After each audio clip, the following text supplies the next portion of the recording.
Okay, this is a game I played against Stockfish in Linux Mint, and it's a 64-bit version, so let's take a look. I was black.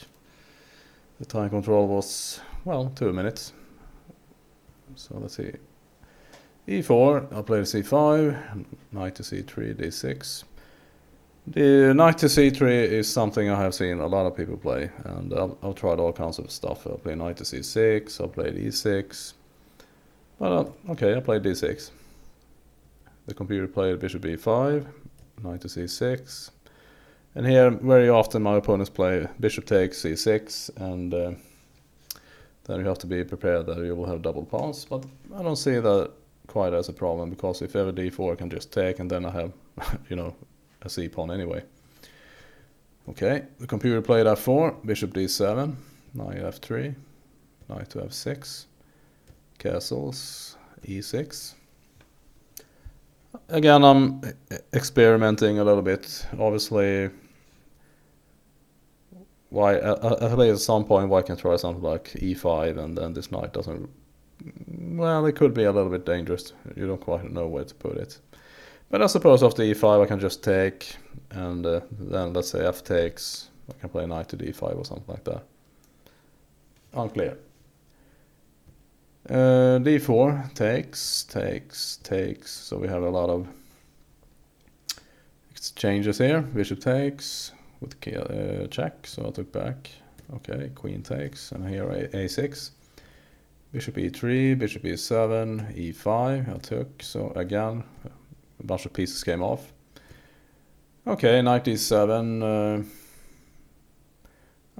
Yeah, I don't think I want to play something like knight to d5, because if knight d5, then probably knight takes knight, and then e takes. So I have a rather weak pawn on d5, perhaps. But, it's not quite clear. But knight d7, and I did expect that I go to e4 and then to d6. But so I castled. Rook d1, rook a to d8, c4, b6.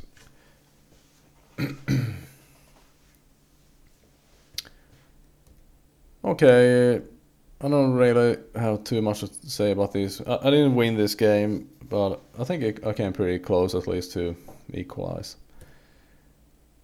And g4, knight c5. Takes. I didn't actually expect knight takes e6. I think I was more looking at something like knight to d6. Okay. So it's check. King g2, rook fe8. And now I want to bring my king closer to my rook on d8, so I can trade everything off. And now just a bunch of moves back and forth. Nothing too much to talk about here. But then, I was just down to, a couple of seconds here, I think. So let's just go there. I think I was also expecting at any moment, let's say for example a move like after rook b1, b4. And that's actually what happened. So let's see. So as you can see, these moves were made very fast. Okay, b4.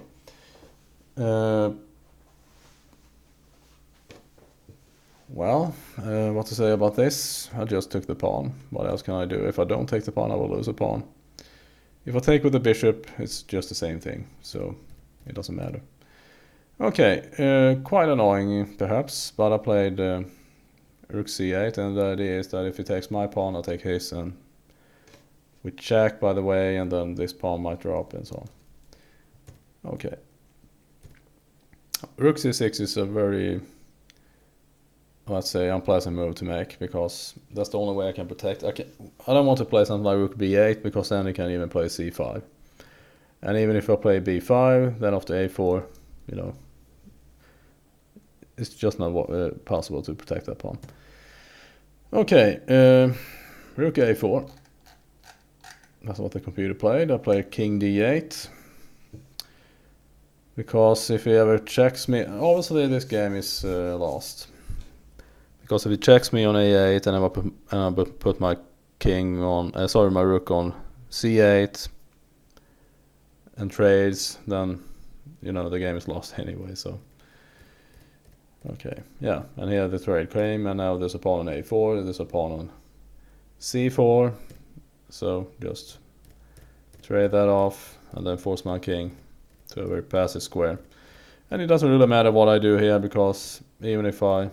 Okay, he's now after king to a6, I'm forced to move a pawn, obviously h7 to h6, and then just g takes h6, and it's going to be checkmate at one point or another. But even if he moves his king after, let's say, g takes h6, and I'll take the pawn on a7, there's no way for to stop the pawn on the h-file anyway.